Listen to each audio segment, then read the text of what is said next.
안녕하세요. 돈의 흐름을 읽어부의 지도를 그리는 여러분의 경제 멘토, 핀플루언서입니다. 진정한 부의 지혜를 얻고 싶으시다면 지금 바로 구독과 좋아요 버튼부터 누르고 시작하시죠. 이 작은 클릭 한 번이 여러분의 통장과 미래를 바꾸는 첫걸음, 일종의 경제적 섭리를 향한 약속이 될 겁니다. 자, 오늘 이야기 한번 상상해보세요. 전 세계 육지의 4분의 1을 지배하던 그야말로 지구의 핵인싸 제국이 하루아침에 돈 좀 꿔달라고 구걸하는 신세가 됐다면 믿으시겠어요? 이게 무슨 웹소설 같은 이야기냐고요? 아닙니다.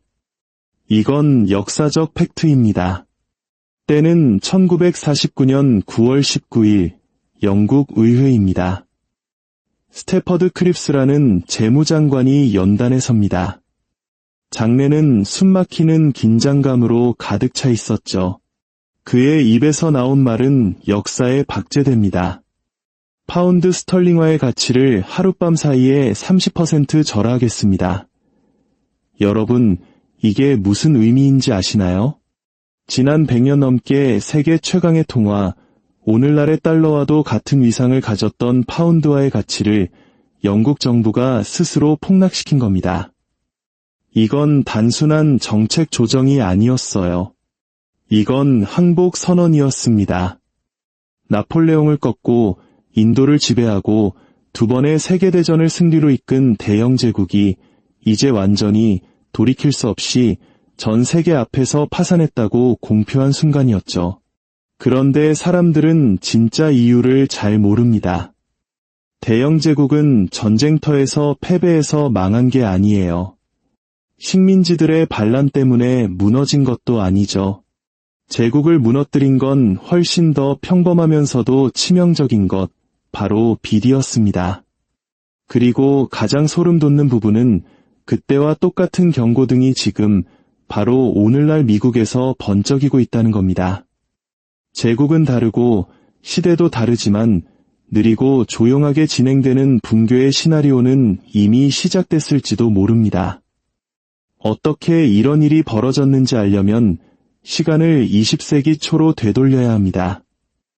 당시 영국은 논쟁의 여지가 없는 세계 유일의 초강대국이었습니다. 파운드화는 기축통화였죠. 이게 무슨 말이냐? 영국은 자기네 돈인 파운드화로 빚을 내고 돈을 찍어내도 전 세계가 그걸 받아줘야만 했다는 뜻입니다. 마치 금융계에 치트키를 쥔 거죠.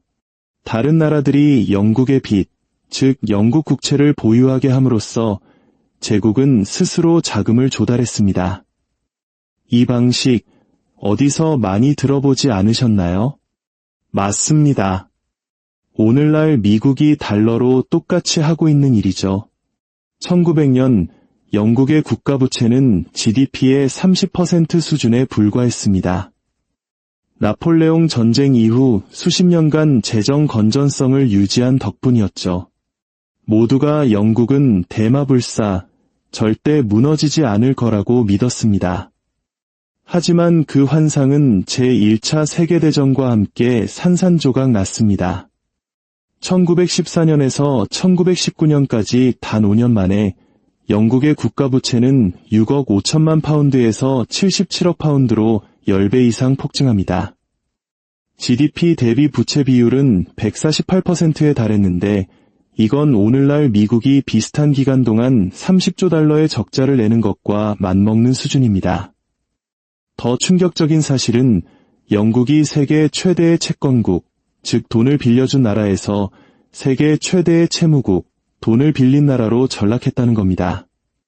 1914년까지는 전 세계가 영국의 빚을 졌지만 1918년이 되자 영국이 전 세계에, 특히 새로운 금융강자로 떠오른 미국의 막대한 빚을 지게 됐죠.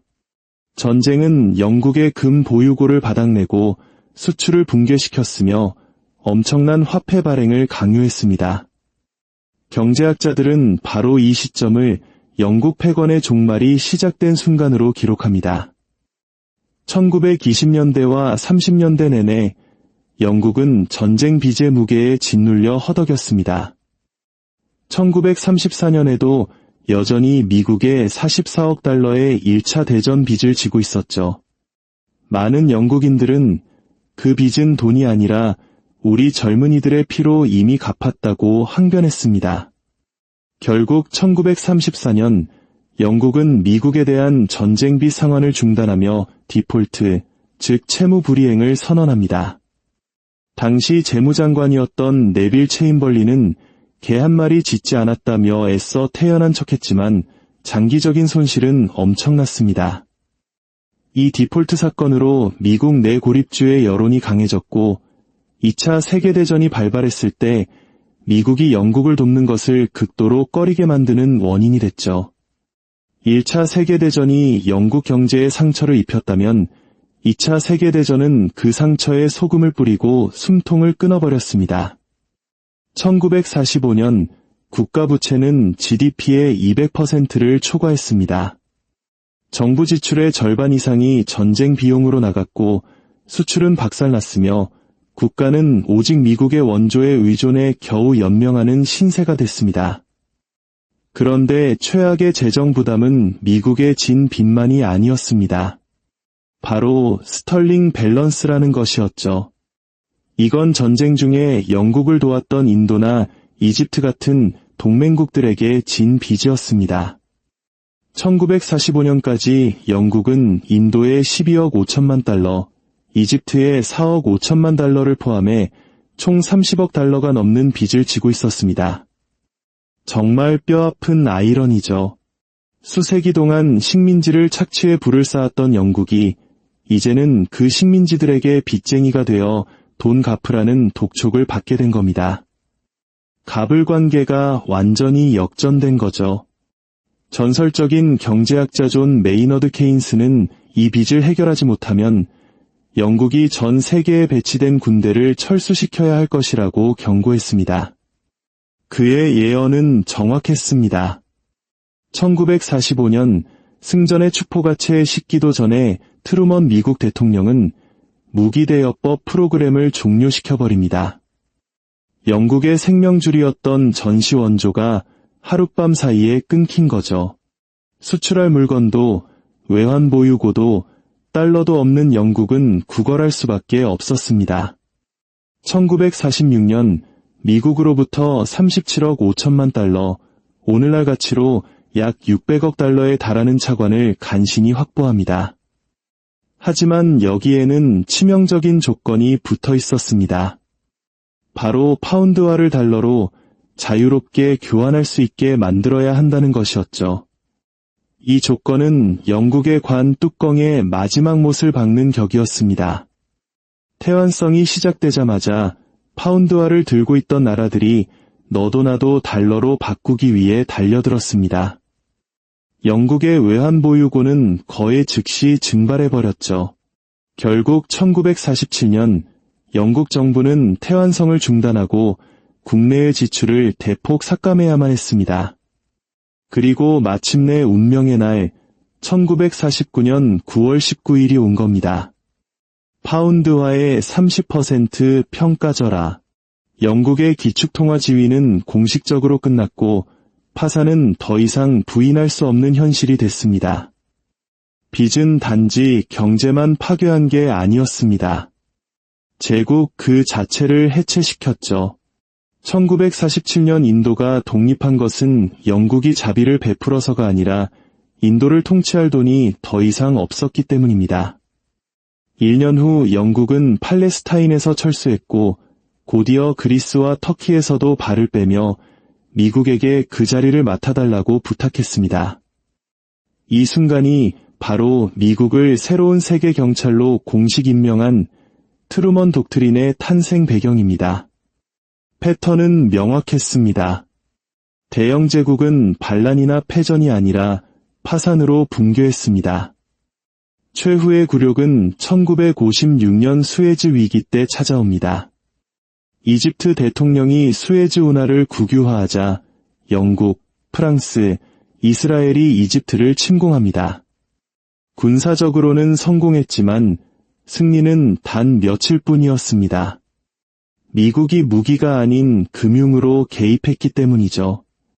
아이젠하워 대통령은 미국이 보유한 영국 파운드화를 대량 매각해 파운드화 가치를 폭락시키겠다고 협박했습니다.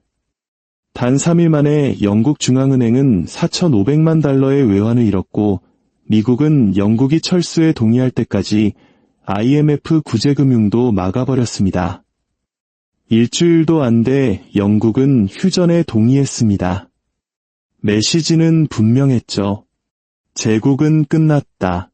그리고 2006년 12월 29일 영국은 2차 세계대전 비대대한 마지막 상환금을 지불합니다. 전쟁이 끝난 지 60년이 넘어서 말이죠. 이자를 포함한 총상환액은 원금의 거의 2배에 달했습니다. 생각해보세요. 엄연한 승전국인 영국이 전쟁 비용을 갚기 위해 60년이라는 세월을 보낸 겁니다. 자, 이제 이 이야기가 왜 남의 일이 아닌지, 왜 바로 우리, 특히 미국 주식에 투자하는 서학개미들이 귀를 쫑긋 세우고 들어야 하는지 이야기해 볼게요. 평행이론처럼 소름 끼치도록 닮아 있거든요. 1945년 영국의 부채는 GDP의 200%를 넘었습니다. 오늘날 미국의 연방부채는 33조 달러를 돌파해 GDP의 130%에 육박하고 있습니다. 2024년 미국은 이자 지급에만 8,820억 달러를 썼는데 이는 국방 예산 전체보다도 많은 금액입니다. 이건 시작에 불과합니다. 부채는 2035년까지 52조 달러에 이를 것으로 예상됩니다. 영국처럼 미국도 군사적 과잉 확장에 직면해 있습니다. 현재 미군은 전 세계에 865개의 군사기지를 운영하고 있습니다. 국방비는 그 뒤를 잇는 9개국의 국방비를 합친 것보다 많죠. 이라크와 아프가니스탄 전쟁에만 8조 달러가 들었습니다. 영국의 몰락은 자국 통화의 가치를 지킬 수 없게 되면서 시작됐습니다. 똑같은 압력이 미국 달러에도 가해지고 있습니다. 전 세계 외환 보유고에서 달러가 차지하는 비중은 72%에서 59%로 감소했습니다.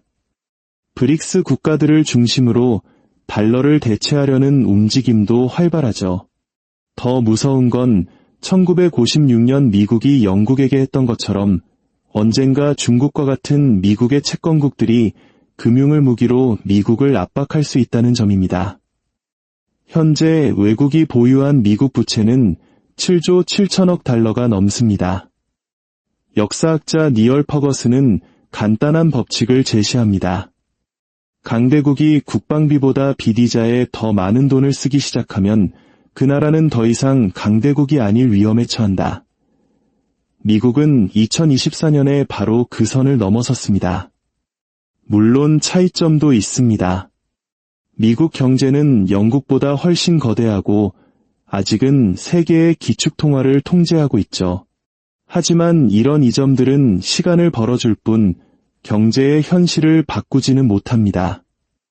통제되지 않는 빚은 결국 모든 제국을 내부에서부터 갉아먹습니다.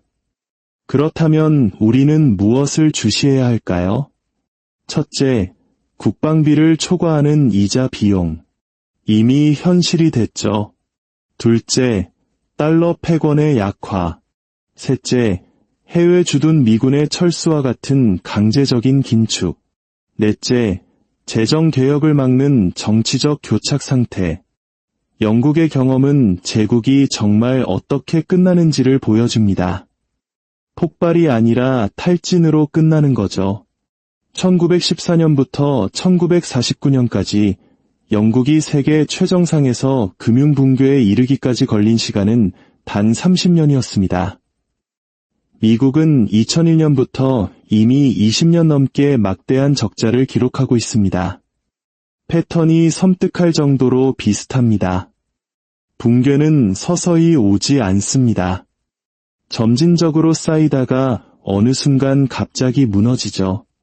1938년의 영국은 안정적으로 보였습니다. 10년 후 그 나라는 파산했습니다.